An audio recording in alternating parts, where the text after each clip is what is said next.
crack.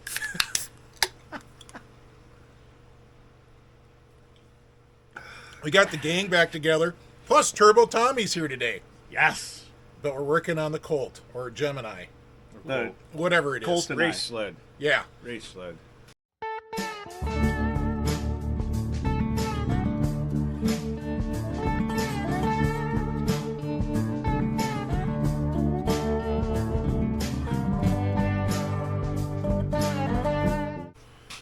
All right, we got the gang all here today, and you guys are always asking what's in Brad's coffee cup. I don't know, that's a mystery, but Lonnie and I are drinking coffee this morning. Yep. So, anyways, we're going to work on the Gemini, or maybe it'll be a Colt by the end of the day, and maybe it's a Gemini with the Colt hood by the end of the day. We want to get this thing together. We want to make it run by the end of the day. Oh boy. We're not going for perfection. We know there'll be some comebacks, but we got a lot of work to do, and we're just going to start putting parts together. The worst of it's behind us. You saw the track rebuild. Yeah. That was brutal. And we should remind you, get your Nutter Speed Shop shirt, you know? Get one of these. I've got the old purple-headed Snow Warrior on. I got the big one. Yeah, that's the Proto. So that one never made production. They can't get that one. But Lonnie's got the going to clean the carbs. We're going to have to make a shirt from Tommy's sled when we're done, but I don't know what it is yet. Then Tommy will We'll get a figure shirt. it out. Needs a name. Yeah. What is the name of your sled? Digger. What is Digger? Yeah, We'll it do started it. out staying as Digger. All right, we'll do a Digger shirt eventually. So anyways, we're here spinning wrenches. I'm going to bring you right back to some pre-work that I did before the boys showed up, little tunnel repair, and then we'll get into what we're doing today. All right, well, for tonight's project, I'm armoring Lonnie's tunnel. So you can see the tunnel's pretty compromised here on the back. It's pretty thin. It definitely wouldn't stop a cleat, and I don't know that the wood on the seat will stop a cleat either. So you can see this tray I made. So the tray is going to drop into the inside of the tunnel so it doesn't show so bad, but it's a real good thing to do. So I got a little modification to do on the tray to get it to fit. I didn't leave clearance around the bumper, and I got to drill some rivets for that strap, grind off those bolts. Then we'll drop it in and get to welding. All right, as you can see, I removed all the obstructions, and I'm test fitting the pan, and she's a little narrow. So I'm just going to bend those flanges back. There's no need to remake it. It doesn't have to be a super tight fit. It'll be just fine. Then I'm just going to do a series of tack welds, and we will call that good.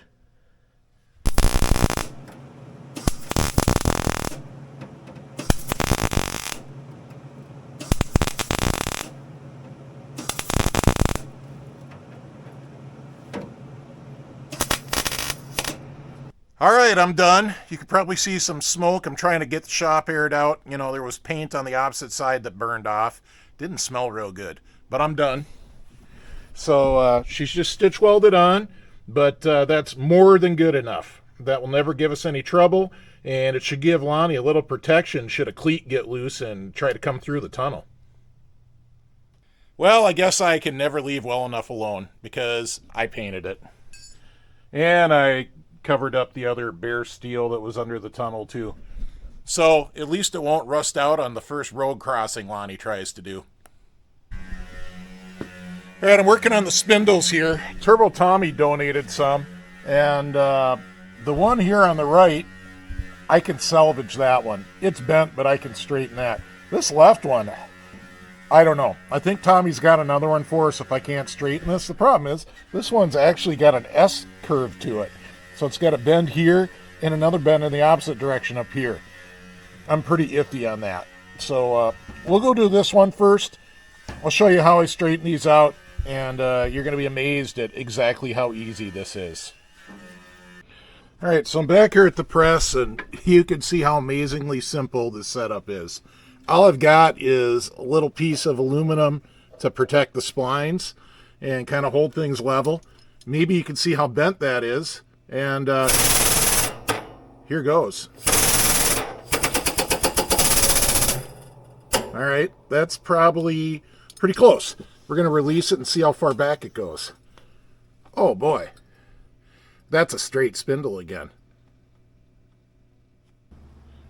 All right, checking my work over here. So I got this 5/8 rod, same size rod as the bushing, and just kind of got it squared up with a block and a little magnet base angle finder.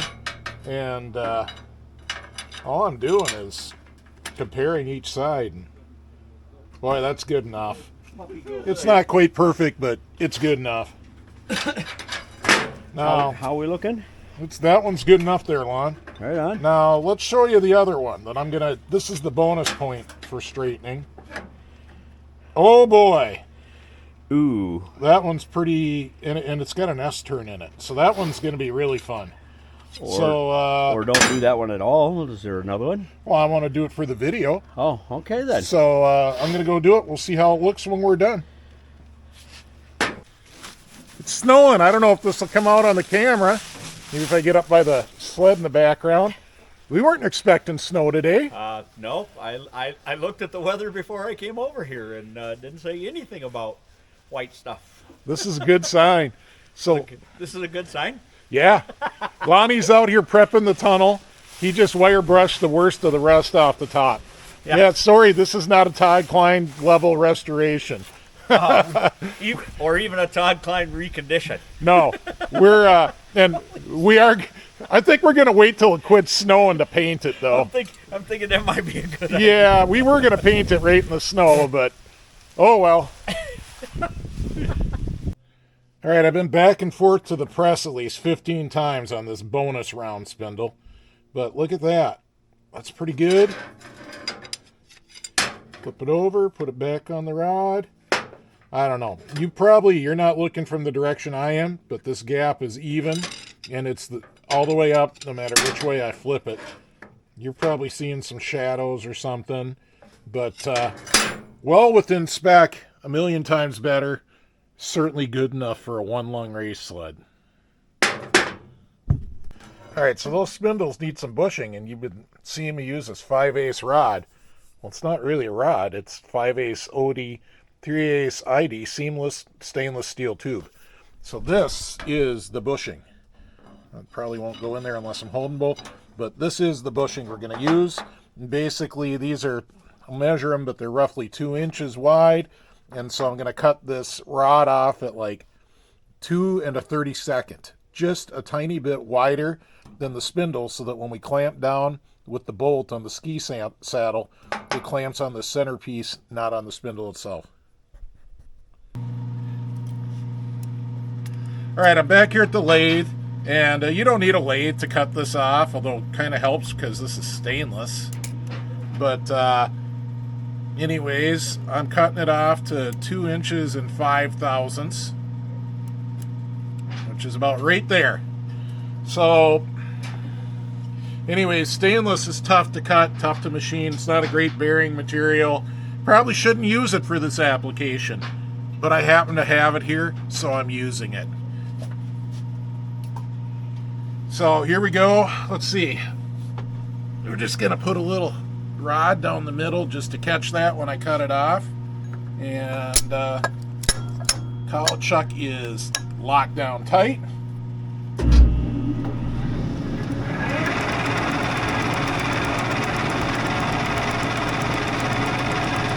Little oil.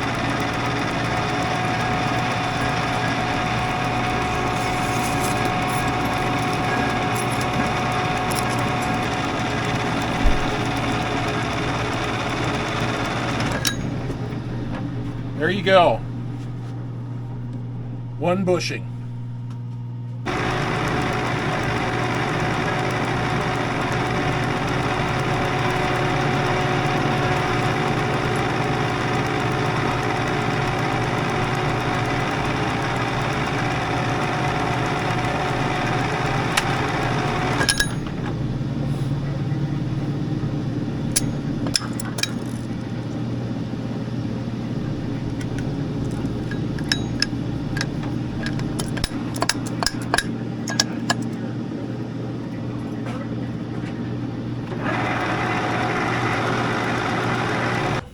So it's always something on chassis work. on this Gemini, these bolts that hold on the seat in the gas tank, they're welded in. This one was broke off, or we broke it off, or I don't remember. I don't either. So we had to get a little Western on her with the grinder to get it out. And I'm going to get out the welder and we'll patch that. Chassis work never ends on these old sleds, but at least you can weld up the steel chassis. This is true. Right, when you're welding this stuff, don't try to just blast on a big bead. You got to do like all the automotive bodywork guys do and go dot, dot, dot, dot, or you're going to burn a big hole right through it. Look at that.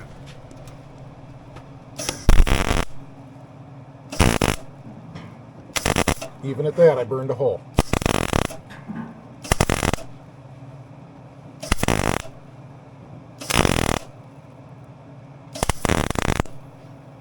And the hole keeps getting bigger.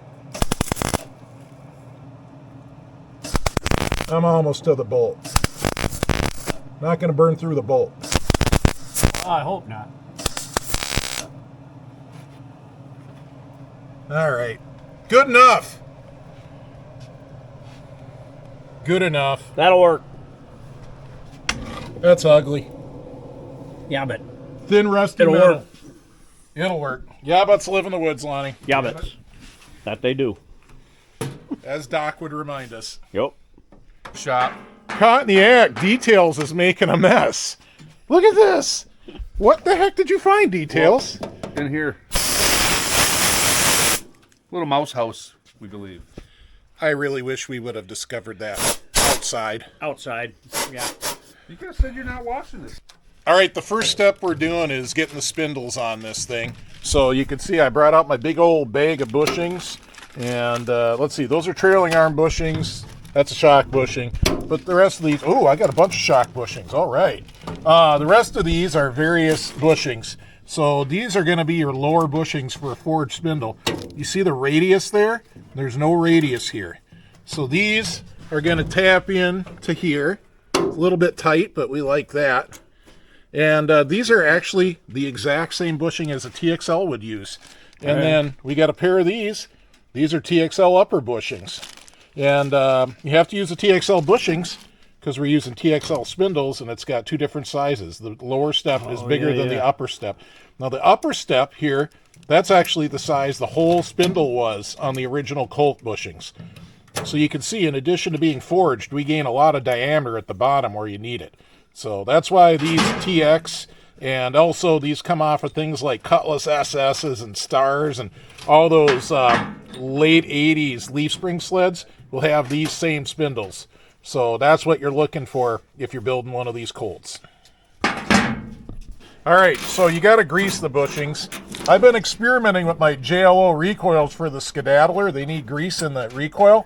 This is the best I found for low temps, and it's got Teflon in it. Teflon's like magic, right? Yes, it is. So we're going to give them a squirt, and then Lonnie's got the little brush, lube them up, and we'll lube the top bushings, and then we'll jam the spindles in. Teflon. Magic. Yeah, good stuff. All right, here goes with the spindle. Those spindles that you saw me straighten out. I am expecting them to be tight. These bushings were tight, so surely the ID clamped down a little bit. But as long as we can get them in and they're not too hard to turn, they're fine. In fact, it's better than having them loose and sloppy. So here goes. We'll try the upper one first. Oh, there went that inner part. And, oh, look at that. That's fine. Gonna hold her, Lon? We're going to have to tap it with the hammer to get it through the top there, but I can tell you right now that'll be fine. Here's the bottom one. Well, this bottom one's a little grindy. I'm going to polish this. There's gunk or something. There's something sticky down here on this one. Gross. So we're going to polish up this spindle, get this paint off it or whatever that is. All right, I got rid of that paint, and this one's way better. I'm going to have to pop it through the top bushing, or maybe pop the top bushing out and put the top bushing in from the other side. Good. This one, bottom one went right through? Yeah, it went right through. Well, it turns real easy, too, so it must be straight enough. How about the top one? Were you able to get the bushing back in? Yeah. She's a little tight. It'll wear in. All right, Lonnie's got the top bushing in. It's just a little tight, but you can see the bushings in. Hey, look at that. There's no wobble on the end of that spindle. How'd that happen? Right? So we're working her in. She's getting easier, and it's still not as easy. I mean, this one's like nothing, so that one's perfect. But Lonnie's getting that one. And good enough. We're going to move on to the skis. That'll wear in when we're riding it. Yeah. One more shot on this. I grabbed it when Lonnie was done spinning it. It's fine. It's fine. Nice and tight, you know, but after 100 miles, it'd just fall out under its own weight. So, good enough. All right, Lonnie's getting his ski on. I greased up that spindle bushing. Oh, man, is that less than 3/8 in diameter? Oops. It's a good thing somebody's got a lathe. All right, Lonnie's putting it together. We use this stuff again because Teflon. I want to point out, those holes are just augered out and loose on the ski saddles. So when you see the camber way off on Lonnie's skis, it's not because I didn't straighten those spindles good. They're straight. It's because we got to fix those ski saddles. They're just going to tilt to the side and be awful until we fix them. But we're not fixing them today because we're going to put ski spreaders on this thing. Yeah, Lonnie and I are back here in the woods looking at the Colt, getting ready to do the Colt hood transformation. And we're mainly looking at the front of the belly pan. And Yeah, I think we're just going to cut her right off, like as close to the tangent of that radius as we can. I think you're right. Yeah. Just take the disc from the outside and slide it right along that lip. Yep, just right along that edge there. Yep. Let the sparks fly. Yeehaw.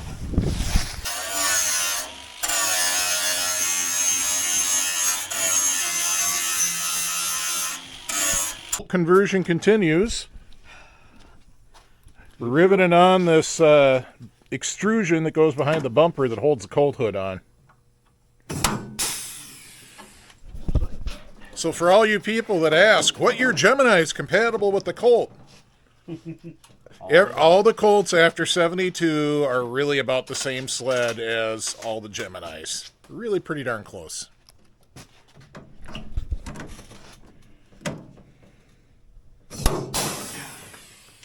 Nice. Clampable. And clamps work and everything, man. All right, well, we're not using those goofy little tin clips. We're doing Indy rubber hood straps on this to keep it on. The little tin one's lying right up. Oh, I'm sure they do because we use that extrusion, but they won't keep it on. They aren't going to keep it on for a race when you're bouncing around. You're right, John.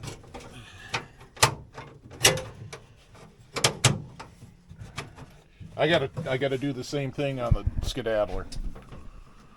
So you gotta cut this corner. Already cut it. Oh, that'll work. Yeah, You gotta cut. You know what? You peel this back.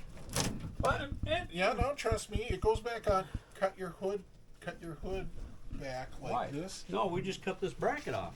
Yeah, but it's it already cut. interferes with your choke. Already... All right, back to that broken motor mount. Remember all the way back to when we tore this thing down? There was a broken motor mount right there. And it turns out EPI still makes those. It's really an Indy mount, but it's exactly what we need. We'll probably have to cut this tail off flush with the nut, you know, but it's perfect. All right, we're in our favorite spot in the tunnel. We got to trim the tail off for track clearance. It's got a low nut, but it's not a nylock, it's a crimp tight, so we don't care if we get it hot. So Lonnie's going to have at her with the grinder. All right, we're at the beer and pizza portion of the day. I got my little Grain Belt Premium right here. And we got our pizza going. And want to say huge thanks to the patrons. You guys are the best. We really appreciate your support of the channel and supporting us with the beer and the pizza and maybe a little help with parts once in a while. It's awesome. Thank you very much. And everybody else, check it out. Hopefully you'll support us. All right, here's one of those things you got to do on a Colt. We're bracing up the steering. Look at this piece of steel I found. It's already got lightweight speed holes in it. I don't know where that came from. We're just going to weld that in there because we like triangles. triangles are good. So we'll bring you back when that's welded in. All right, there it is, all welded in. It's still hot. And yes, that is an old cleat. Lonnie wants to tell you something. Yeah, this is a Larry idea. So yeah, Larry told us to do this, but he didn't tell us to use an old cleat. this is true. But I don't think he meant that it needed to have race lightning holes in it. Thanks, Larry. Yep, thanks, Larry. All right, we're going to get the brakes together now. We left off on the last video without that. The last video on the chain case. There's a little dimple side. I don't know if that's supposed to be a dimple, but it comes from the set screw that you use to adjust your brakes. And then we got our pads. Just normal old Polaris pads. All right, so there's our pads. And I believe they're both actually the same. They're the same thickness. They got the same flat. They got the same little step to them. So there's your pad. That fits right there. All right, what did I do with that rotor? That's the rotor. Lonnie already put the keyway on there. And put the rotor down. Come on, get on there. Get on there. So the rotor is designed to float within that space. So there we got our rotor down. All right, so here's our brakes that you watched us rebuild. And this is why there's that little step. It's a step on that piston. And you don't necessarily need the flat on this one, but they just did the flat just to keep them both the same. So now you can drop this on, but you got to kind of hold that pad where it goes until you get there. Or not. Come on, pad. All right, we're going to just get it close and then try to slip the pad in. Oh, you're just pounding the bearing out. Why is the bearing going out? Well, that's fine. The bearing can do that. All right, now we got to slip the pad in.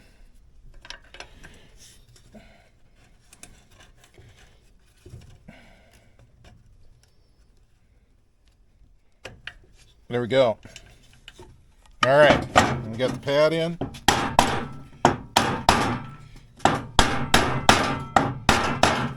Seated on the dowel pins. Everything turns good. We will adjust this set screw later. The next thing we're going to do is put our brake line fitting and our bleeder and our switch in. Got to do all that. Hey, I want to get this thing done. I'm just removing the protective brown oxide coating from this shaft. It's great, you know, brown oxide, except for, you know, the bearing will slide Helps on. with a press fit. Yeah, the bearing will slide on better without it, though. Lonnie's getting some work done. yeah, trying to get that pressure switch on. We got line fitting. We got bleeder fitting. Yeah, Got some wiring in here. wiring's in here. We got a little brake hose. I have to change the wiring for the brake switch. I'm going to shove the drive shaft in unless Lonnie really wants to. Give her. All right. Oh, don't bother with the chain case yet. Okay, Hey, got it. careful grabbing that. All right, right about there. Now you can put the chain case on. Look at all those brand new rivets on that track. I know. He was just telling me the story. He was like, holy crap, that's a lot of riveting. It's a lot of riveting. It was a riveting story. Yeah, which is why Lonnie's going to get a Rosie the Riveter tattoo. So he keeps threatening. Yeah. All right, so I'm getting the brake line together.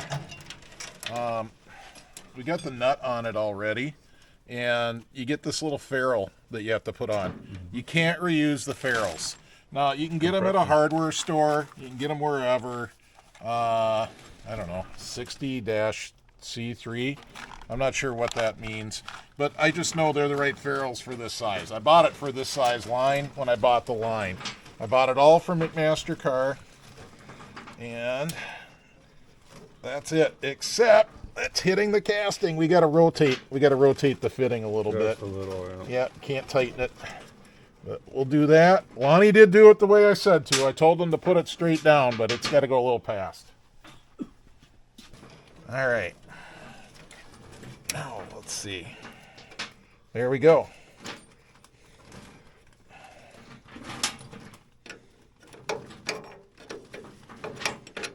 Don't go crazy, because these nuts are brass, but they do split really easily. Mm-hmm. And all you're doing is compressing that. Yeah, there really isn't that much pressure in this brake system. It's not thousands of PSI. So there we go. So then I'll just route my line, and eventually we'll do the same thing at the other end at the handlebars. All right, Lonnie's getting his gears on.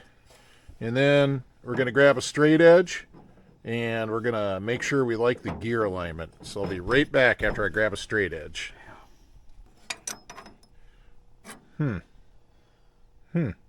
Appears to be aligned.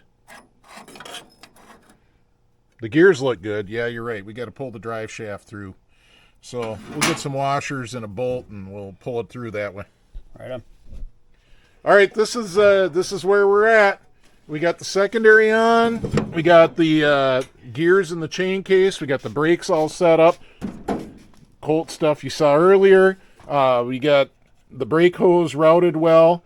The new brake switch, we had to just convert to some spade terminals. But hey, at least the brake switch existed. Yeah. That's better than no brake switch. Yeah, true that. So that's about it. We'll bring you right back. Well, it's been a long day. Metal day. We've been out here for, what, 7 hours, basically, I think? Like that, yeah. And the puppies are all taking naps, which we probably should take as a hint. I don't know. Nah. But, we've done big things. We've converted a Gemini into a Colt. We've got it pretty far together. I don't know. The first half of the day was just cutting, welding, and grinding, fixing chassis issues, doing the Colt bumper conversion, bracing things up. There was a lot more of that than I think people probably realize. Yeah, there was more of that than we thought was there. Yeah. Yeah. When you're building the one lung race sled, and it's a steel tunnel sled, there's probably some welding involved. Yeah. You know, to get things right. Otherwise, things have been going together great, don't you think? Yeah, I think it looks good. Yeah. It looks like a Colt. Yeah. The drive shaft, chain case, all went together good. Everything went good. Yeah. I found a good secondary for Lonnie in my pile. It's my last one, but hey, I don't know. You know, I'm not planning on building a Colt again, but if I do, I'll buy 3 part sleds. Yeah, because, there you go. That's the way it goes. Can those be rebuilt? What's that, those secondaries? Those secondaries.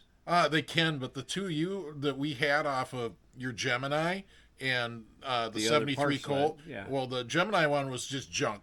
Somebody'd hammered on it and busted the casting on the spider and on the center part of it. Junk. And then the other one is stuck. Yeah. So, not worth rebuilding. Not when I have a decent one just sitting around. Right on. I'm just asking in case we need one. We won't need one. This All one's right. really nice. The one that came out of the pile, well, the reason it went into the pile, the indoor parts pile, was because it was really nice. There you go then. Yeah. Yep. So, anyways, huge thanks to everybody for watching. Hit subscribe. Hit that notification bell. Check and make sure you're still subscribed. YouTube's been unsubscribing people lately. I've been hearing more of it. Give it a look-see. Huge thanks to the patrons. I think we put your names up already when we had the pizza. Yeah. Maybe I'll do it again right now. You guys are the best. Yeah, thank you. Yep. And everybody else, we're going to see it that swap. I'll put up the card right here.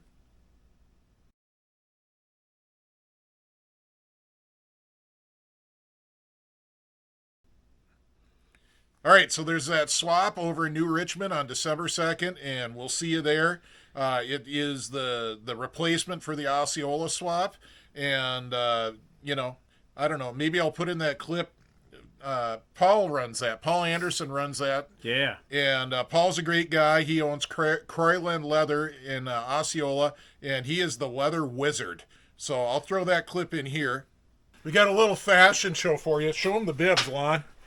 These bibs were 4 inches too long. They were outrageously too long for me. But where are you going to find blue Polaris bibs? In leather. So I took them over to Croyland Leather in Osceola. So this is a blatant plug for my friend Paul Anderson at Croyland Leather. Paul did an incredible job on these. You can't even tell that they've been altered. And they fit great. If you see me riding this winter, there's a good chance these are the bibs I'm going to be wearing. Yeah, nicely done. Good job, Paul. Nice work, Paul. Awesome. So there you see the job Paul did tailoring my blue bibs to fit me. Fantastic. Fantastic. Paul definitely deserves a plug for that. Yep. So I don't know. I guess we'll see you at that swap. See you at the swap.